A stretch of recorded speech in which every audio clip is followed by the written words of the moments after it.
আমাদের গন্তব্য আজকে চন্দ্রাবাসের সেই বিখ্যাত ৪ কেজি ওজনের পেঁয়াজু খাওয়া। তো ভিডিওটা দেখতে থাকুন, অবশ্যই ভালো লাগবে। হ্যালো ভিউয়ার্স, আসসালামু আলাইকুম। সবাই কেমন আছেন? আশা করি সবাই ভালো আছেন। আজকে আমরা পেঁয়াজু খাবো, সেই উদ্দেশ্য আমরা বের হয়ে গেলাম। তো আপনারা আমাদের সাথেই থাকুন, দেখতে থাকুন। দেখতে দেখতে ভালো লাগবে। যদি ভালো লাগে একটা লাইক, কমেন্ট, শেয়ার করবেন। আমরা এখন সেই কাঙ্ক্ষিত পেঁয়াজু খাওয়ার উদ্দেশ্য রওনা দিয়েছি। তো আপনারা সাথেই থাকুন। আপনারা যে রাস্তাটি দেখতে পাচ্ছেন, এটা অসাধারণ একটা ভিউ, অসাধারণ। আপনারা যদি কেউ এই রাস্তায় এসে থাকেন তাহলে হয়তোবা দেখেছেন, আর যদি কেউ না এসে থাকেন তাহলে আপনারা আসবেন, দেখবেন আমাদের চুয়াডাঙ্গা জেলার ভিতরে কত সুন্দর একটা view, what a nice view. আপনারা হয়তো ভিডিও দেখে বুঝতে পারছেন, মানে এত সুন্দর ভিউ এই রাস্তাটার, অসাধারণ অসাধারণ। তা আমরা যখন যাচ্ছিলাম, যখন ভিডিও নিচ্ছিলাম, দুই পাশে মানে তাকালে চোখ জুড়িয়ে যাচ্ছিল, এত সুন্দর ভিউ। মানে এত সুন্দর ভিউ আসলে দেখলেই ভালো লাগে।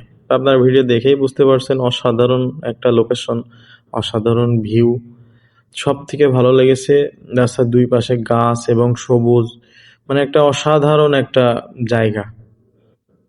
তো আপনারা ভিডিওটা দেখতে থাকুন, ভালো লাগবে আশা করি।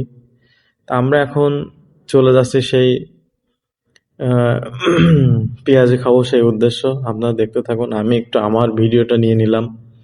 আসলে আমি বাইক চালাচ্ছিলাম, চালাইতে চালাইতে আমার সামনে যে ছিল, পরে আবার ওকে দিলাম। তো বললো ভাই আমি একটু চালাবো, তাই দিলাম। এই যে চলে এসেছি আপনাদের সেই কাঙ্ক্ষিত পেঁয়াজু খাওয়া দেখাতে। এই দেখেন, এক একটা পেঁয়াজু 4 কেজি 5 কেজি ওজনের হয়ে থাকে।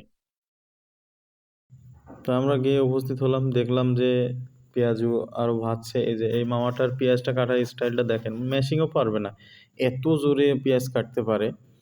তো আমরা জিজ্ঞাসা করলাম, তো মামা এই বুদ্ধিটা কে দিছিল? বললো যে আমরা নিজে থেকে এই বুদ্ধিটা করছিলাম। তো আজকে সে নিজে বুদ্ধি করে সে সাকসেস হয়ে গেছে। তা আমরা এখন পেঁয়াজে খাবো, সেই জন্য আমরা দুইজন গেছিলাম। 200 গ্রাম মতো নিলাম, বেশি তো খেতে পারবো না। তবে দেখছেন রাস্তার ওই পাশে এই পাশে সবাই, মানে দোকানে অনেক ভিড় ছিল।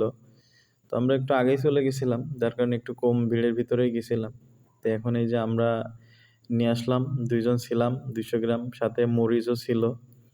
এই পেঁয়াজগুলো কিন্তু মিষ্টি, আর এই মিষ্টি হওয়ার কারণ কিন্তু একটাই, সেটা হচ্ছে আপনার অতিরিক্ত বেশি পেঁয়াজ দেয় এই কারণে। খেতে কিন্তু খুব মচমচে সুস্বাদু। ঠিক আছে, আপনারা যদি কেউ খেয়ে না থাকেন, আসবেন, এসে খেয়ে যাবেন।